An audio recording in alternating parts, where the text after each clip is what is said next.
Então, gente, a gente está aqui terminando, né, a primeira fase da pré-Olimpíada de História, né, pré-UNHB, fase um termina hoje, né?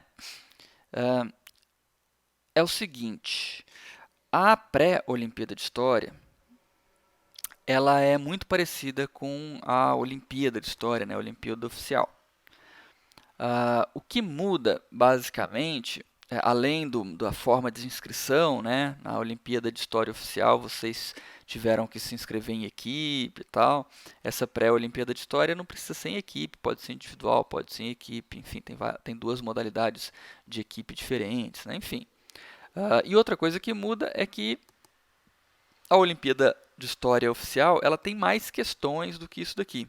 Geralmente são 10 questões, às vezes tem mais tarefas, né? Aqui a gente tem basicamente só 5 questões, né? Uma tarefa e o diário da pandemia. O diário da pandemia, como ele é pessoal, né? Você responde perguntas sobre a sua experiência pessoal na pandemia, ele está em azul aqui, eu já entreguei ele, né? Eu já respondi e já fiz a entrega, tá? Dele. As outras não, as outras eu dei uma lida, respondi, coloquei em modo rascunho para eu poder corrigir, para eu poder alterar antes de fazer a entrega, antes de terminar a fase, certo? Eu vou mostrar para vocês aqui a primeira questão.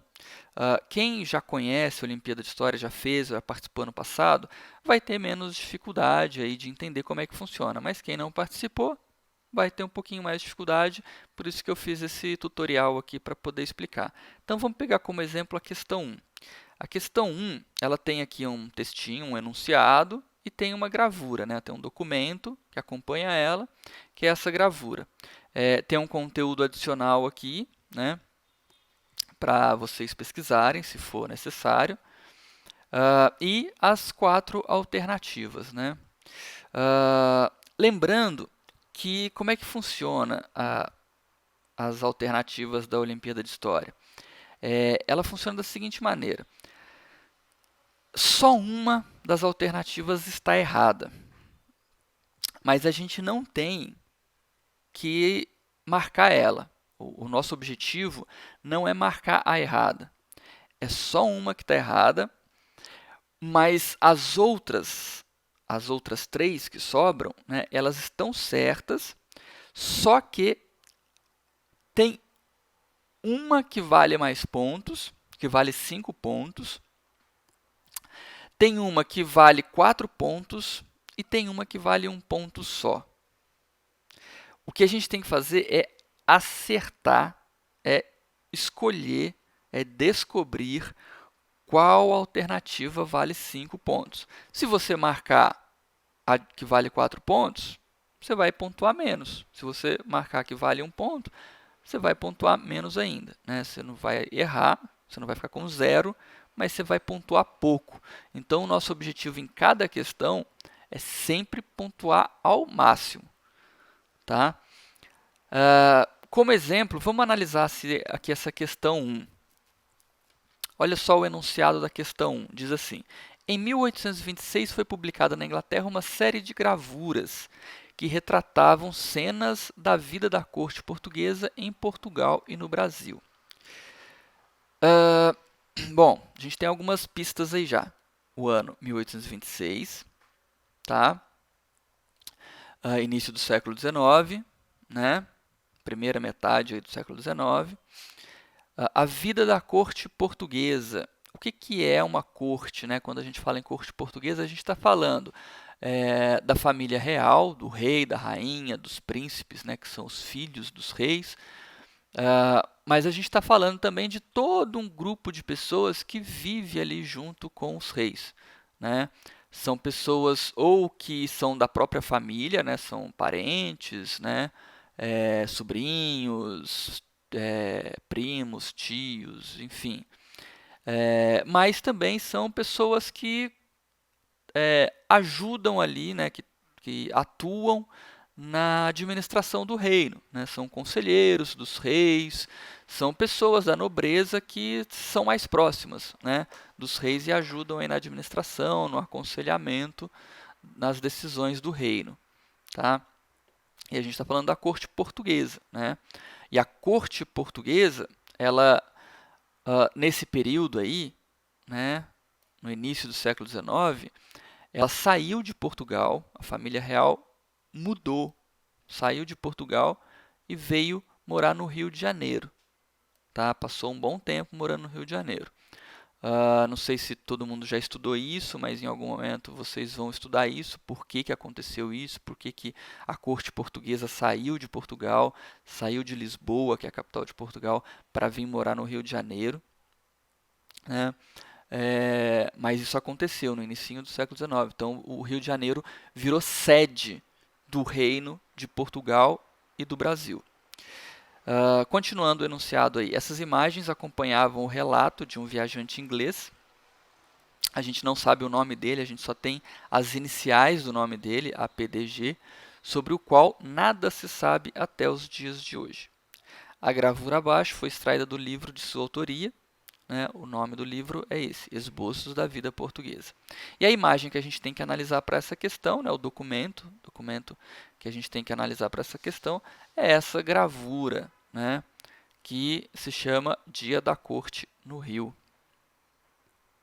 E aí aqui, ó, embaixo a gente tem sobre esse documento algumas informações sobre o documento, o título, o tipo de documento, a origem, ou seja, de onde esse documento foi criado, os créditos é a autoria, né? De quem é essa imagem. Provavelmente é um viajante inglês que veio para o Rio de Janeiro, né, acompanhou a corte, documentou a vida da corte, né, e produziu relatos para contar para as pessoas como era a vida da corte portuguesa. Né. Vou sair aqui e vamos ver aqui as alternativas.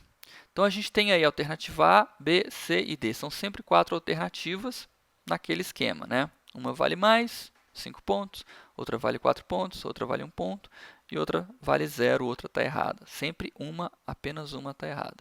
Eu marquei a A provisoriamente, não sei se é ela que está certa, mas enquanto eu estava lendo as questões, nessa questão aí eu marquei a alternativa A.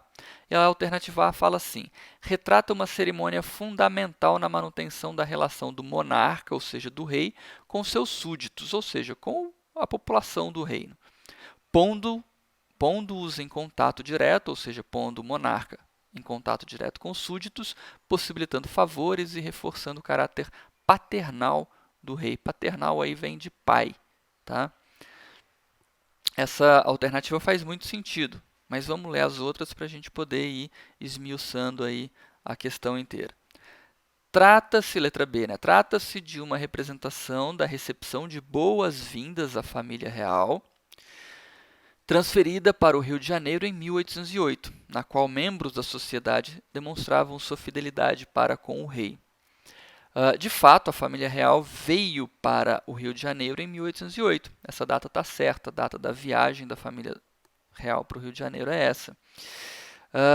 Mas a gente vai ver, né, pesquisando sobre essa imagem, e aí eu vou mostrar alguns lugares onde eu pesquisei sobre essa imagem, e vocês podem fazer essa pesquisa também. A gente vai ver que essa não é uma cerimônia de recepção, de boas-vindas à família real. A gente vai ver que essa imagem aí, ela representa uma tradição, uma cerimônia tradicional, um costume da corte portuguesa, que já existia em Portugal, já existia quando a família real estava morando em Lisboa, continuou existindo quando a família real veio para o Rio de Janeiro.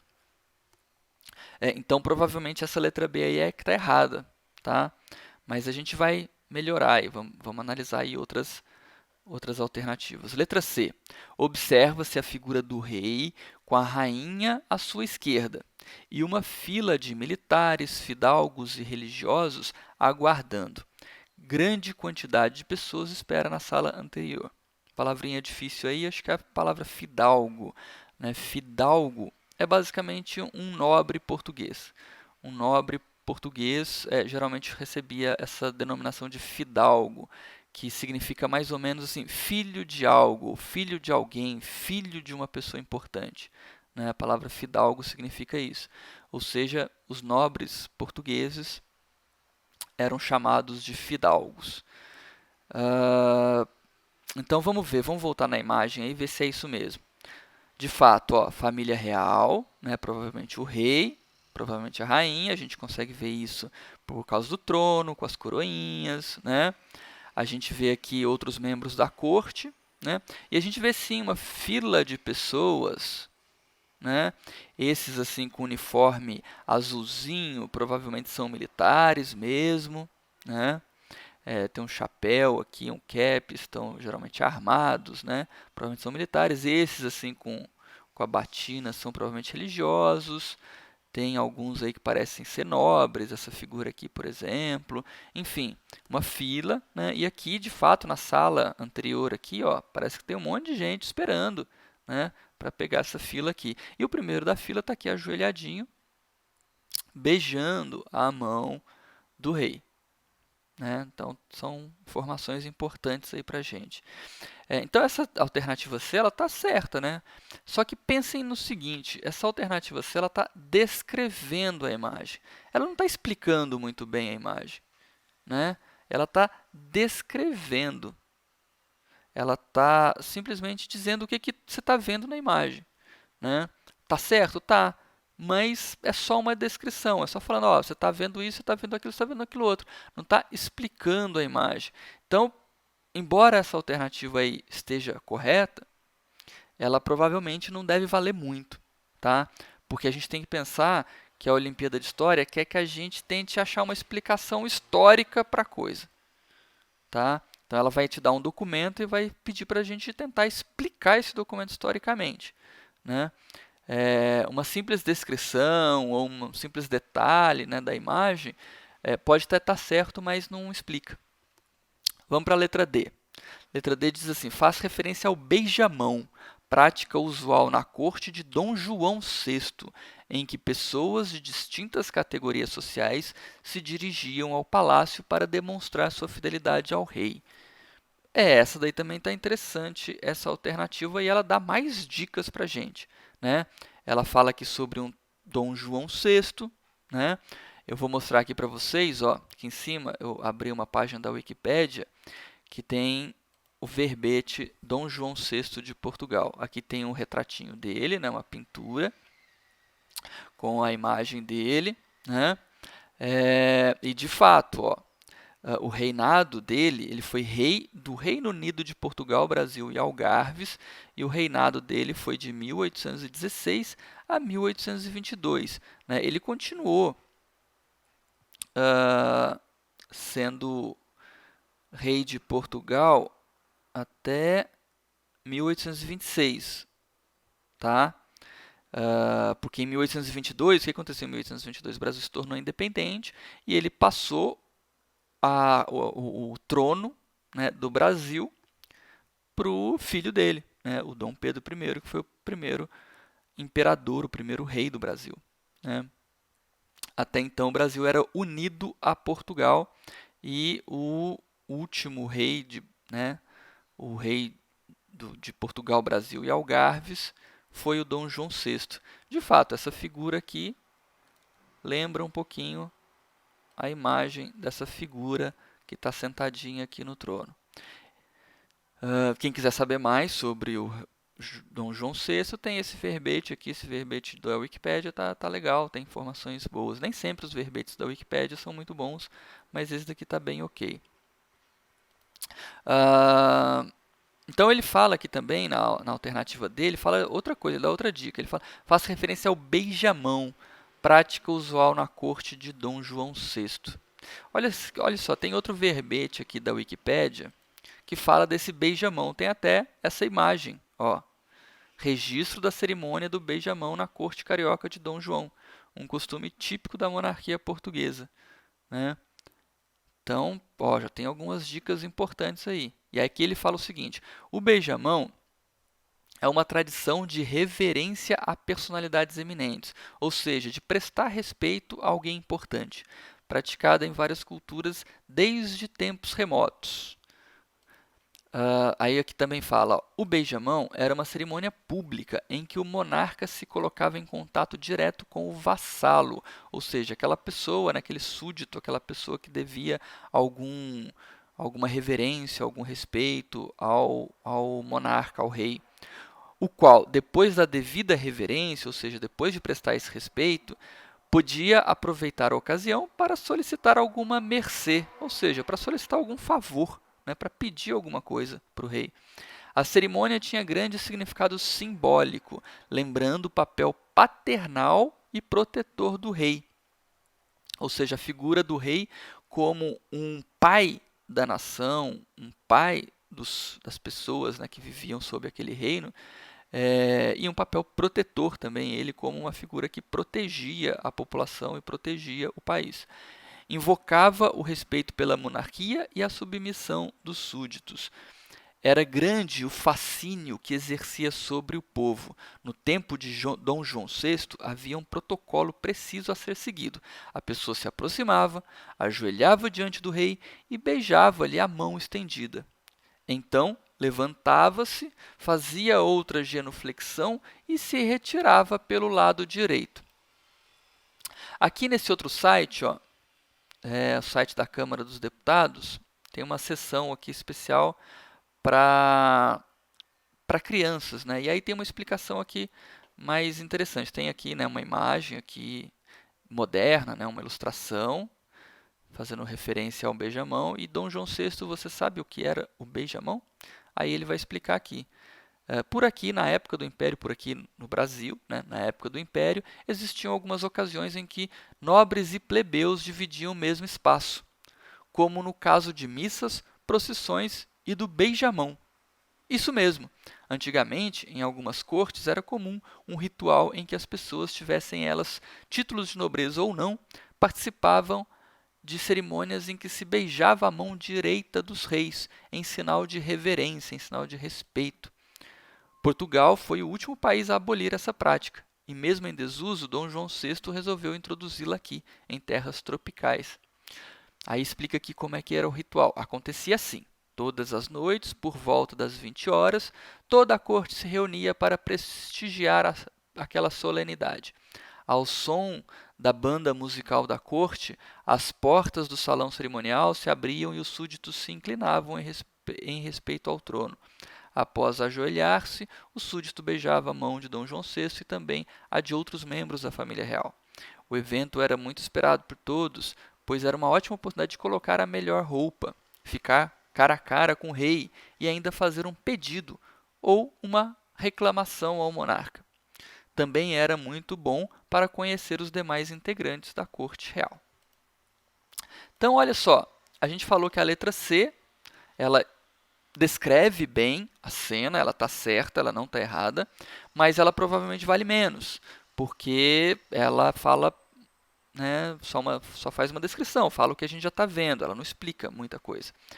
E aí a gente fica entre a letra A e a letra D. Para mim, eu acho que são as alternativas que valem mais. A letra D fala assim, faz referência ao beijamão, prática usual na corte de Dom João VI, em que pessoas de distintas categorias sociais se dirigiam ao palácio para demonstrar sua fidelidade ao rei. Foi essa que a gente acabou de ler. Ela está explicando a imagem, está falando, olha, a imagem faz referência a essa cerimônia. E aí aqui na letra A, retrata uma cerimônia fundamental na manutenção da relação do monarca com seus súditos, pondo-os em contato direto, possibilitando favores e reforçando o caráter paternal do rei. Eu acho, na minha avaliação, que essa letra A, ela não só explica a cerimônia, né, mas ela explica a importância da cerimônia naquela sociedade. Né? Ela fala, olha, essa cerimônia ela existia, ela funcionava assim, né?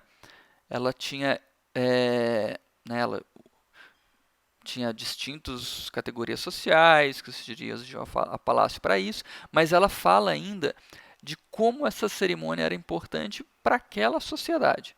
Retrata uma cerimônia fundamental na manutenção da relação do monarca com seus súditos. Ou seja, mostra que essa cerimônia era um fundamento, era alguma coisa que dava base, dava sustentação para a relação dos súditos, ou seja, para que os súditos entendessem que aquele era o rei e para que eles legitimassem o poder desse rei, né?